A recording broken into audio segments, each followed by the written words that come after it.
Imagination. Merci d'être ici avec moi une fois de plus. J'espère que vous allez très bien aujourd'hui. C'est Marie, bienvenue sur ma chaîne. Ces informations peuvent être considérées comme de la science-fiction ou comme le spectateur le voit le mieux, et je les publie uniquement à des fins de divertissement. Cependant, je prends mes informations très au sérieux, et pour ceux qui ont des yeux pour voir. J'écris ceci le matin du 26 janvier 2025. Tel que défini, l'imagination est un processus hautement créatif dans lequel l'individu façonne des idées complexes, des sensations, des images, et à peu près tout ce que l'esprit peut façonner, sans aucune stimulation externe ou très peu de celle-ci comme inspiration. Sans imagination, rien n'existerait, car tout ce qui est, était, et sera, doit d'abord être un concept dans l'esprit de quelqu'un, un ensemble d'intentions pour créer ce qui n'existe pas encore, même si cela serait basé sur ce qui existe déjà ou sur d'autres concepts qui ont été combinés pour façonner le nouveau concept, idée ou objet. Cela est dû au fait que l'esprit créatif ne peut rien générer en dehors de la portée et de la compréhension de sa propre conscience. Cela signifie que plus la conscience possède une connaissance, des points de vue et une compréhension globale étendue, plus grandes ses ressources imaginaires créatives seront. Plus une personne sait de choses, plus elle pourra créer, mais savoir dans ce cas, signifie également qu'il doit être combiné à une conscience consciente, et le mot « savoir » ne doit pas être confondu avec l'accumulation brute de données comme avec une clé USB ou un disque dur d'ordinateur. L'imagination est l'outil primordial de création du monde pour tout, toute créature qui a une âme et une conscience. Chaque âme conceptualisera ce qu'elle veut vivre ensuite, ce qu'elle veut manifester dans sa vie, dans son futur immédiat, moyen et lointain. L'imagination est la première étape fondamentale vers la formation de tout ce qui est réel et de toute réalité en général. Donc, bien que d'un point de vue ou d'un autre, cela ne se soit pas encore manifesté, l'imagination est la réalité pour le sujet qui la façonne, la guide et la manifeste à partir de ce que son esprit génère. Le dur monde réel, si l'on peut l'appeler ainsi, peut être un endroit très difficile à vivre. Ainsi, d'innombrables personnes, d'innombrables âmes vivent dans les mondes imaginaires qu'elles ont créés pour elles-mêmes, créant ainsi une dichotomie entre ce qui leur est imposé comme réalité, c'est-à-dire un travail terrible, une famille abusive, et tous les problèmes de la vie dans le monde matériel, par opposition au monde fantastique idéaliste qu'elles créent dans leur esprit comme moyen d'échapper à l'environnement hautement dépressif dans lequel elles vivent. Cela peut même être considéré comme un mécanisme de survie, et non seulement un processus auto-illusoire qui est probablement apparu comme un mécanisme d'évasion pour éviter de se confronter à la dure vérité, ou réalité, ainsi qu'une excuse pour ne pas se faire face en tant qu'individu. Il n'y a pas de juge plus dur et plus cruel que nous-mêmes, donc l'individu aura tendance à aller jusqu'aux extrêmes pour faire tout sauf affronter ses propres problèmes, lacunes, culpabilité et démons. Par exemple, même les pires criminels, dans leurs esprits déformés et tordus, se verront comme les gentils, car ils ont un barrage de justifications, de processus mentaux et d'excuses qui les empêchent de se voir comme les méchants, et l'un de ces processus mentaux, pour l'appeler ainsi, est le manque d'empathie.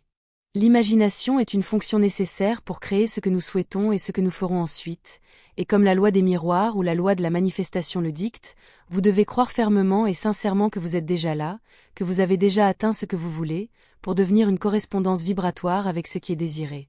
Cela signifie que vous devez vraiment et fortement vivre ce que vous voulez comme si vous l'aviez déjà, donc vous devez être aujourd'hui la personne qui est en accord avec ce que vous désirez, et le seul moyen d'y parvenir est de croire que ce que vous imaginez est réel, car c'est réel pour vous. Maintenant, ce que je vais dire ensuite est très important. Veuillez vous rappeler que tout ce que vous imaginez n'est valable que pour vous, et vous seul, donc essayer d'imposer ce que vous imaginez comme étant réel aux autres n'est pas valable, et c'est très abusif car votre réalité imaginaire ne correspondra pas à celle des autres. Cela crée très probablement une rupture de votre processus imaginaire, car vous seriez confronté à la dure réalité que cela ne correspond pas à celle des autres et du monde extérieur. Un exemple de ce problème serait d'imaginer et de croire que de vraies personnes qui sont extérieures à vous vivent également dans la même réalité que vous avez imaginée.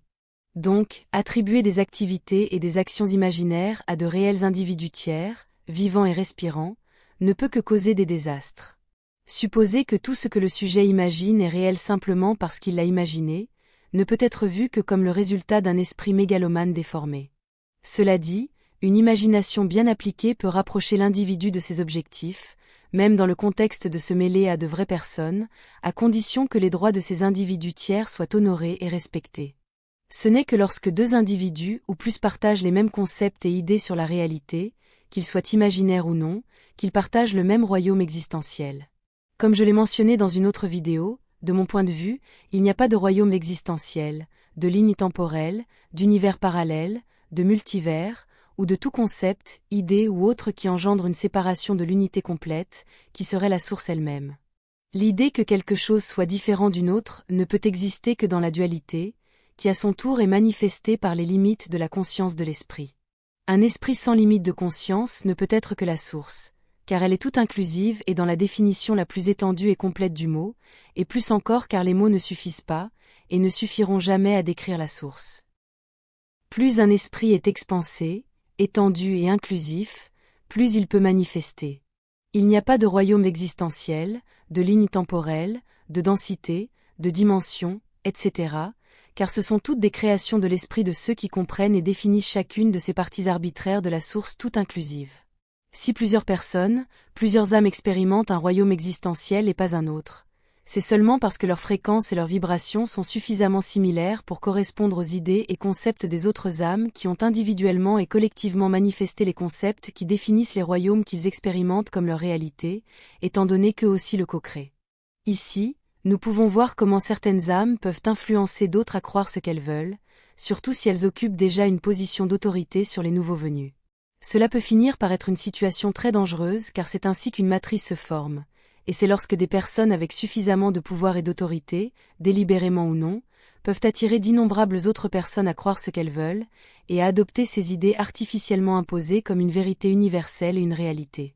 L'exemple le plus évident de cela est celui des leaders de sectes qui finissent finalement soit en prison, soit morts avec d'innombrables adeptes.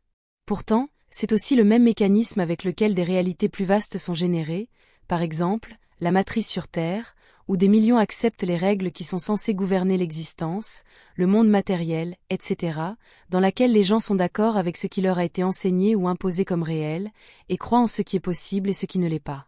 Ainsi que l'ensemble d'idées et d'attentes qu'ils doivent avoir lorsqu'ils sont confrontés à telle ou telle situation.